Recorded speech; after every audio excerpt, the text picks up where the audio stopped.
Good Friday morning. Thanks for joining us here on KARE 11 News Now. I'm Alicia Lewis. Right now, police are investigating a homicide at Edgerton Street and York Avenue in the Payne-Phelan neighborhood. Police say they found a man shot in the chest just after 9 p.m. last night. He was taken to the hospital where he later died. Right now, they haven't said if there were any arrests or if they have any suspects. We, of course, will continue to follow the story and bring you the latest as it develops. We're also following breaking news in Burnsville, an apartment fire hospitalizing a well-known musician and his wife just a few hours ago. We spoke with a man who lives right below the unit that caught fire, and he tells us that the two residents taken to the hospital are Alexander O'Neill and his wife Cynthia, who have ties to Prince. O'Neill is a soul and R&B artist who, according to a 2016 report by the Clarion Ledger, was hired by Prince to be the lead singer of the time, but was fired before the band could play a show.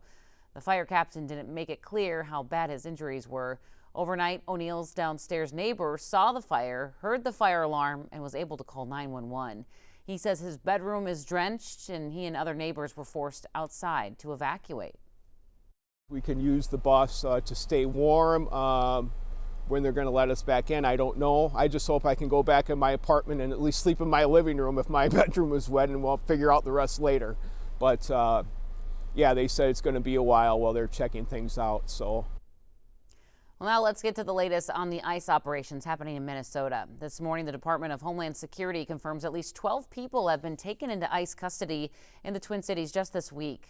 DHS says that they're from Somalia, Mexico, and El Salvador, and say that they've been convicted or arrested on crimes ranging from DUI to child sex crimes and domestic violence. ICE's presence, though, still keeping many in the community on edge, including one Minneapolis restaurant that says that they had their first ICE encounter since opening more than a decade ago. The owner of Ola Arepa, Christina Wynn, says that ICE agents entered without a warrant. She says the officers claim that they had the building surrounded. Wynn says the agents showed a photo of a woman the agents said that they were looking for, but she says that woman did not work there. She also says they eventually left after staff repeatedly pushed back. We just all have to stay strong together and be in solidarity with each other. And employees recorded this video of agents leaving and then driving the wrong way down a one-way street. Wynn says some staff members remain shaken, but hopes that the incident encourages others to learn their rights. Well, overnight internet infrastructure company Cloudflare is investigating a second outage in less than 3 weeks. The outage happened earlier this morning, bringing down several sites like LinkedIn and Zoom, and briefly grounding flights at Edinburgh Airport in Scotland. Cloudflare says that the issue has been fixed, but again, they're still investigating. Well, in New York, nearly 5 years later, federal officials say that they've arrested the person who placed pipe bombs outside two political party headquarters in Washington. Attorney General Pam Bondi says that a fresh review of the evidence led them to 30-year-old Brian Cole of Virginia. Investigators have not released a motive. NBC's Tracy Wilkins has the latest from Washington. On the eve of January 6, 2021, hours before rioters stormed the U.S. Capitol, pipe bombs were discovered outside the Democratic and Republican Party headquarters in Washington, D.C.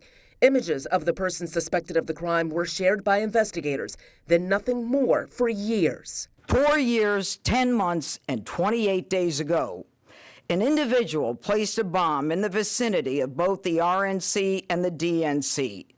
And for that amount of time, that individual evaded accountability. 30-year-old Brian Cole Jr. of Woodbridge, Virginia, is facing multiple charges connected to placing the pipe bombs, including transporting an explosive device and attempting malicious destruction. Folks, you're not going to walk into our capital city, put down two explosive devices, and walk off in the sunset. Not going to happen. Thursday, investigators were seen at Cole's home in Woodbridge, 30 miles outside of D.C., where he lived with his mother and relatives. Family declined comment to NBC News. A motive in the alleged crime is still unclear. The FBI said Cole was charged after a fresh look at his credit card and cell phone records and revisiting local stores where the bomb-making materials were purchased. Let me be clear. There was no new tip. There was no new witness.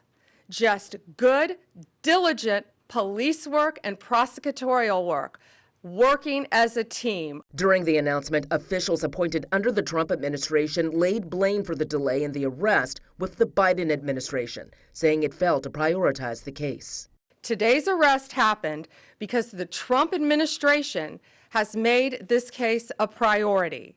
According to prosecutors, this case involved millions of pieces of evidence and data, including reviewing things like the tennis shoe brand that the suspect wore and commonalities in who purchased the bomb-making materials. Janine Pirro, U.S. Attorney for the District of Columbia, called the arrest a huge win because it was like finding a needle in a haystack. In Washington, I'm Tracy Wilkins, NBC News. Well, after nearly 2 years, investigators believe they have their suspect in custody in connection to the fire that burned down the iconic Lutsen Lodge. Investigators say it was the owner, Bryce Campbell. He was arrested in Michigan Wednesday and is awaiting his return to Minnesota right now. Now, court documents allege Campbell's business was in financial troubles and he had increased his insurance policy by millions of dollars. Those documents also allege internet search history records show Campbell had looked up a fire substance found on the basement water heater just weeks before the fire. BCA Superintendent Drew Evans called the crime selfish. Bryce Campbell put his interests above the livelihood of his employees, the safety of the people that were in the building at the time, and the community that were there, and all of the Minnesotans that loved Lutsen Lodge for generations across our state.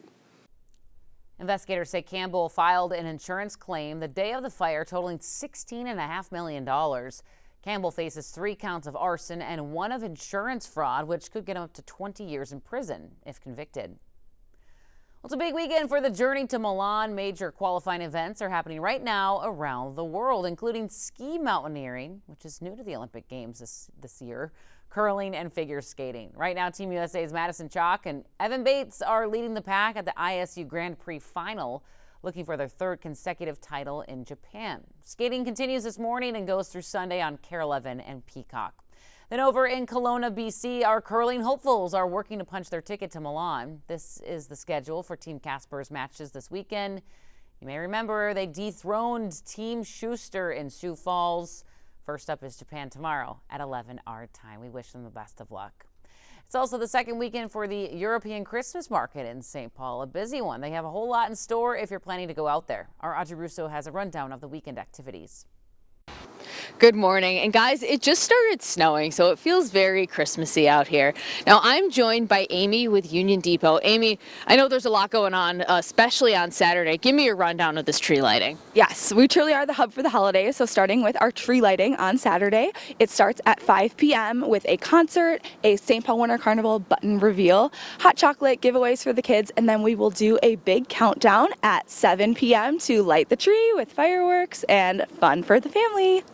And then once the tree is lit, there's a little feature film that maybe you've heard of it. Elf is going to be playing. Heard of it? Yes. We love to play Elf following the tree lighting. So come on inside, get warm, watch Elf with the family. It's going to be a great time. Amy, thank you so much. And I want to walk by and show you some of the vendors that are going to be here, because there's more than 80 vendors at the market. And this lovely wreath that I was standing by, it actually belongs to Catherine with Lake Paintings. And you can see she's got all kinds of stuff going on here, all different kinds of lake paintings, different areas of the state that you like to focus on.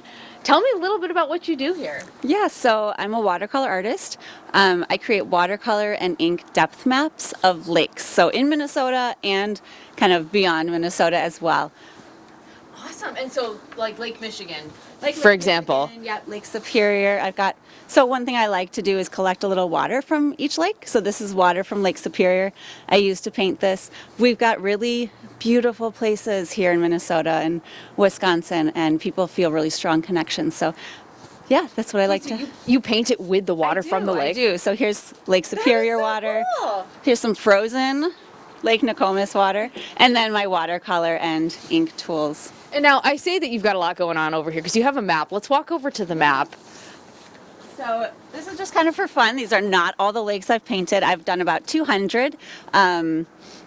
But people can grab a pin and kind of pin their special place, whether it's in the cities. We've got some great Lake Phalen, we've got Harriet, but then throughout Minnesota, and then obviously Lake Superior, our special inland sea. Yeah, and you can see a lot of people in the Twin Cities. I'm going to do one. Yeah.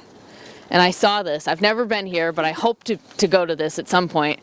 Swan Lake. Nice. I hear that's a famous one. I don't know why. All right, I'll send things back to you guys. Looks like a good time. Hey, be sure to stick with us. More news and weather coming up after the break.